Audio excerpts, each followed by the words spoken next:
Good morning. This is the time and place for zoning case hearing for July 29th, 2020. My name is Bradley Collin, and I will be conducting the hearing as the hearing officer. We have one case scheduled for today. Due to the COVID-19 novel coronavirus and health recommendations from the LA County Health Department, this hearing is being conducted virtually with no members of the public present. The public is encouraged to watch and participate from the safety of their homes to practice social distancing. The meeting can be viewed on local cable TV and is being streamed online at the city's website at www.glendaleca.gov. For public comments and questions during the meeting, please call 818-937-8100. Again, that's 818-937-8100. City staff will be submitting the questions and comments in real time to the appropriate person. I would also like to inform everyone that the official proceedings of the planning hearing officer's hearing are being televised live and may be viewed on the city's website. Notification of this hearing was accomplished by the use of public notices which were mailed to property owners and occupants located within 500 feet of the subject property, physically posted on the site in question, and placed in the local newspaper. The hearing will proceed as follows. The case planner will make a brief overview of the case, give analysis, and make a recommendation. The applicant will then be asked to come forward stating both name and address, and will be asked to present the case within a 15-minute time limit. Others in support of or opposition to the application will then be asked to come forward or to call in, and we'll take their calls accordingly. Lastly, if the applicant will be given the opportunity to make any closing comments if desired. The hearing will be closed and the case taken under submission, or a decision may be made. After the hearing, the decision will be prepared in writing and will be in the form of a letter sent to the applicant and to all persons who responded to the public notice, either by speaking at this hearing or submitting written responses, and provided their name and mailing address. The date of the decision letter will be the date on the letter. Under the provisions of Title 30.43 of the Glendale Municipal Code, a variance shall be granted if 4 of the required findings are present. If the evidence presented in the application and at the hearing meets the criteria just described with those 4 variances, then the hearing officer can either approve, impose conditions for approval on the case in question. If the findings of fact are not evident, then the case will be denied. We have one case scheduled for today. It is a standards variance located at 1550 Randall Street. It's an application for standards variance to allow a 133 square foot addition, which is an expansion of an existing bedroom, to a 1,418 square foot single family house located in R1 Floor Area District 2 zone, without providing the required parking in accordance with the Glendale Municipal Code, Code Section 30.32.030B. Code requires an existing 2-car garage with an interior dimension of 16 feet wide by 18 feet deep, with a 16-foot wide garage door, or a new 2-car garage with interior clear dimensions of 20 by 20, which either must also have a 25-foot turning radius. The applicant proposes to maintain their existing garage with interior dimensions of 15 feet 3 inches wide, 19 feet 2 inches deep, and a 14-foot 11 wide garage door with a 23-foot 1 inch turning radius. At this time, I'd like to have a presentation, please, from our case planner, Ms. Pruitt. Good morning, Mr. Collin and members of the public. My name is Cassandra Pruitt, and I'm the case planner for the project. I'll do a slideshow presentation summarizing the proposal before us today.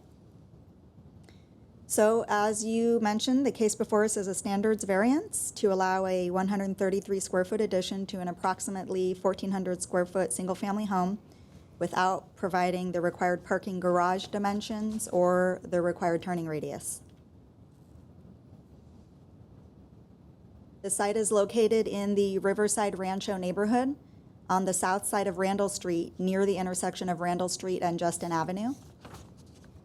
The site and surrounding neighborhood are zoned R1, which is a designation for low-density residential. The applicant is proposing a 133 square foot addition, which will be an expansion of an existing bedroom, the area shown in gray on this slide. The bathroom and bedroom in this area are being remodeled to establish this bedroom as the master bedroom. The addition triggers current parking code requirements, which include a 20 by 20 foot garage and a 25 foot turning radius into the garage, neither of which currently exist on site. The existing garage measures 15 feet 3 by 19 feet 2 and has a 23 foot turning radius. The site has a few unique, exceptional conditions which make it impractical to bring the garage up to current code requirements. The first is that the existing garage, built in 1930, was constructed 16 inches outside of the property line, which is the area shown in yellow on the lower left-hand corner of this slide. The garage was also built only 16 feet away from the house instead of 20 feet, which was shown on the original building permit. Not only is the existing turning radius insufficient by 2 feet, but if the garage were to be upgraded, it would need to be constructed inside the property line, which would exacerbate the existing conditions. Even if the garage were to remain where it is, to meet the minimum turning radius, a corner of the building would need to be removed, which would include a utility shed and part of a bedroom. As you can see in this slide of the roof plan, the required turning radius, shown in red, cuts through a shed and a corner of the house. The utility shed houses important equipment necessary to run the solar panels located on the roof, which are indicated in yellow.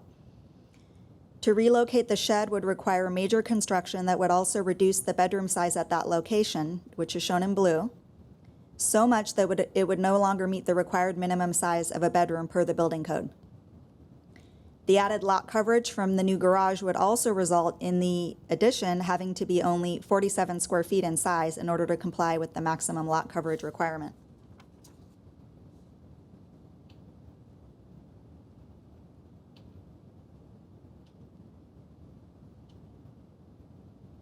I'm trying to advance the slides, but they're not moving, so just...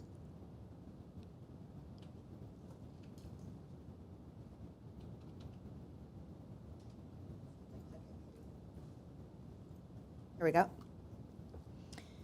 Since the addition is for expansion of an existing bedroom, it is not anticipated to significantly increase the building occupancy or parking demand. Furthermore, the site has a long, approximately 80-foot driveway that can be used to accommodate temporary guest parking. For all of the reasons discussed, staff believes the required findings of fact can be demonstrated. No public comments were received for the project, and standard conditions of approval typically issued for similar projects are recommended. With that, staff recommends approval of the standards variance, subject to the proposed conditions of approval. And that concludes my presentation. I'm happy to answer any questions if needed. Thank you. Thank you, Ms. Pratt. It looks like we have one person on the line.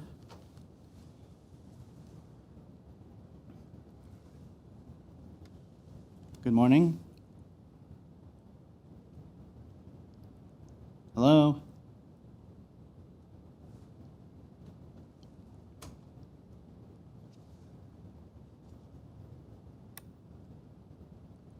Uh-oh. I think I lost him. Miss Gloria, if you could please call back in. I think we lost you accidentally.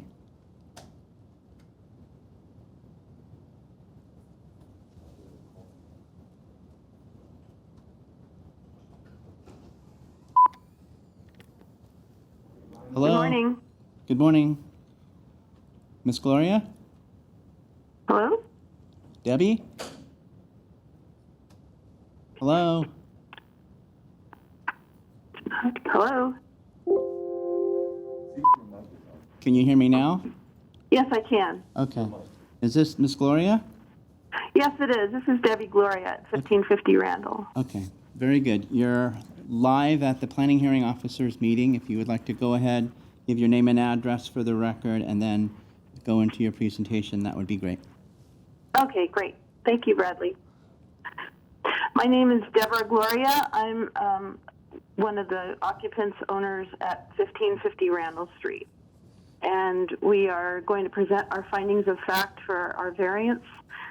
So as Cassandra presented earlier, we are proposing to add 133 square feet to our 1,418 square foot house built in 1930 with a detached one-car garage. And per code, the addition would require the existing garage to be upgraded to 20 foot by 20 foot interior dimensions with a 16-foot wide by 7-foot high garage door to accommodate 2 enclosed parking spaces. In addition, the garage would have to have a 25-foot turning radius. To meet these requirements for the code, these would present a hardship in 4 areas. First, the garage would need to be rebuilt, and which would shorten the turning radius of the current turning radius. But a portion of the house would need to be removed, which would cause a bedroom loss and also a utility shed and solar panel inverter relocation.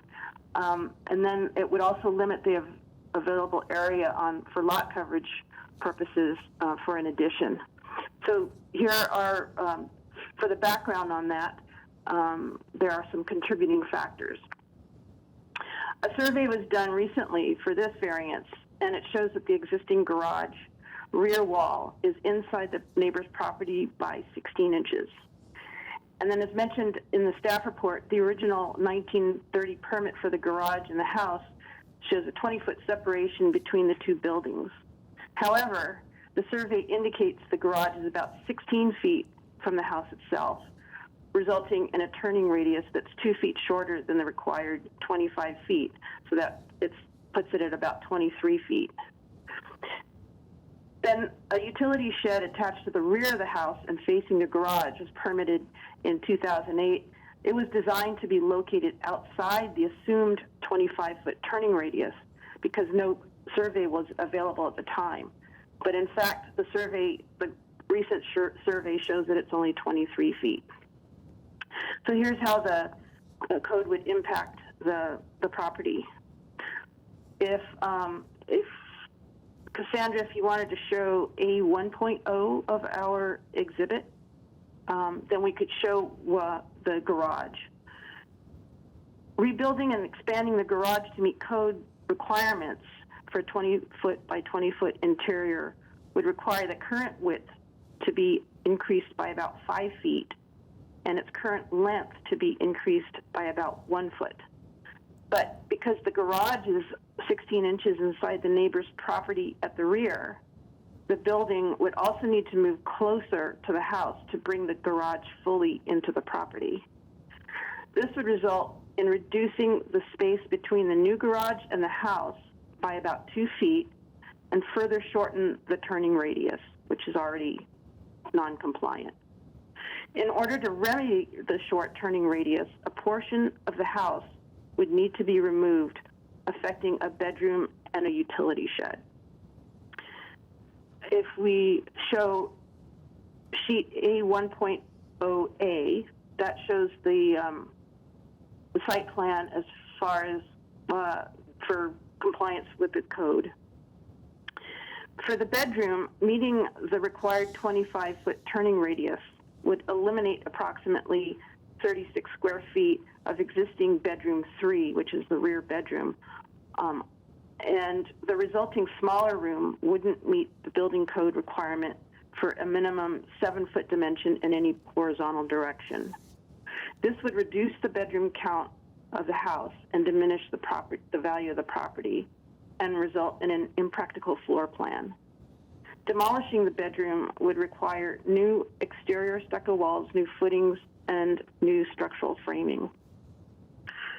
The utility shed at the rear of the house would also be within the 25-foot turning radius and would need to be relocated.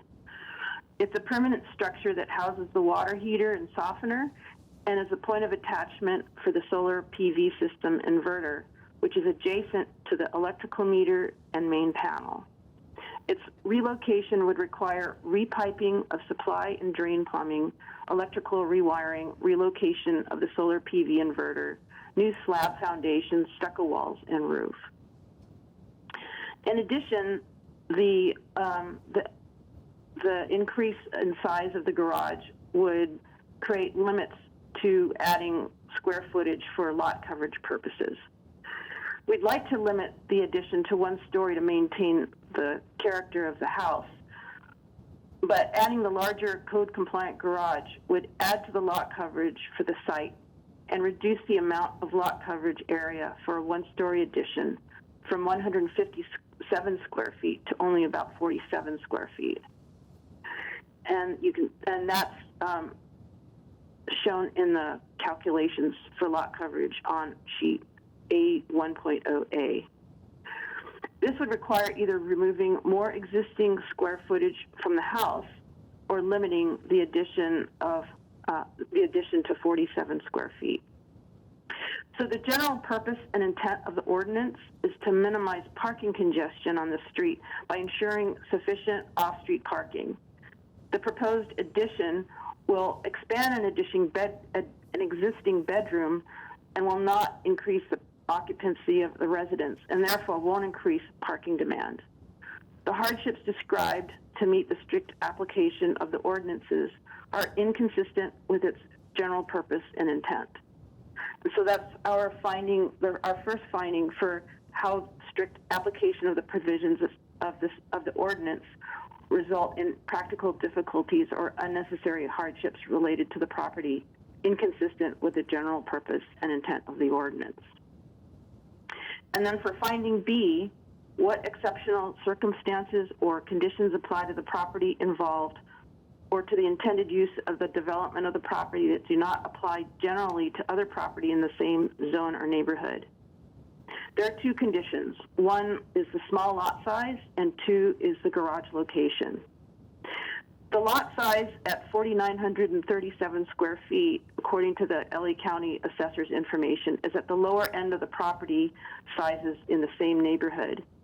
Comparing assessor information, it's the 5th smallest lot out of 22 lots within 300 feet.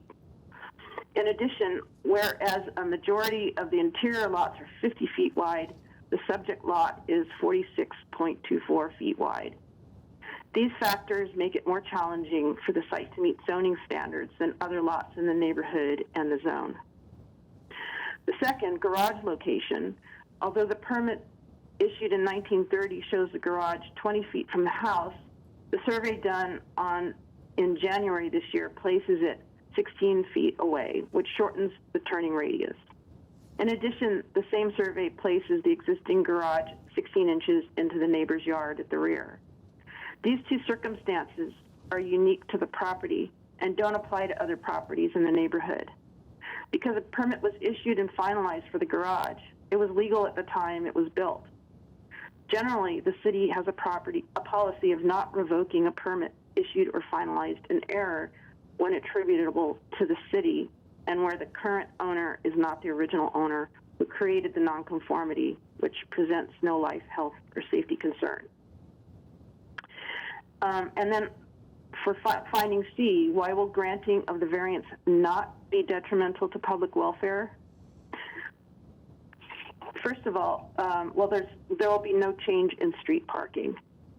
So exempting the garage from upgrading to current code standards will not increase on-street parking. The proposed addition does not change the bedroom count nor occupant load, so no additional cars will be associated with the property. In addition, the driveway is about 80 feet long with about 40 feet of driveway outside the driveway gate, which allows for temporary guest parking and minimizes on-street parking. Therefore, allowing a 133 square foot addition with the garage to remain non-compliant will not impact street parking nor be detrimental to the neighborhood. And then finally, for our last finding, D, Why will granting of the variance be in keeping with the objectives of the ordinance? For the parking and loading chapter, the objective of the ordinance is to ensure sufficient off-street parking to minimize congestion in public streets. Because the addition expands an existing bedroom, the on-street parking demand will not change, and the current site has sufficient off-street parking for temporary guest parking. Therefore, granting the variance to add to the house without upgrading the garage will neither increase traffic congestion nor decrease public safety, which is consistent with the purpose stated in the section of the parking and loading chapter. And that's all I have. Okay, did you get a chance to review the conditions of approval as put together by staff? Yes, we did. And did you have any questions on those, or are they all pretty self-explanatory? Yeah, they seem pretty self-explanatory to us. Okay, I don't have any questions, so thank you very much for your input. I appreciate it. Thank you. Bye-bye. I do have one question for staff. Did you happen to receive any input from any of the neighbors within the 500-foot radius? No. No public comments were received by phone or email or mail. Okay, thank you very much. I'm going to go ahead and close the public hearing. Based on the findings of fact being met, the testimony received during the hearing, I'm going to approve the standards variance, subject to the conditions of approval as outlined in the staff report. Under the appeal provisions of Title 30, Chapter 30.62 of the Glendale Municipal Code, the decision may be appealed to the Planning Commission within 15 days of the date of the decision. Anyone wishing to appeal may obtain forms and brochures on their procedures from the Building and Safety Permit Service Center located on the same floor or also located on the city's website. The hearing is now officially closed. I'd like to thank everybody for watching. It is 10:01 on July 29th. Thank you very much.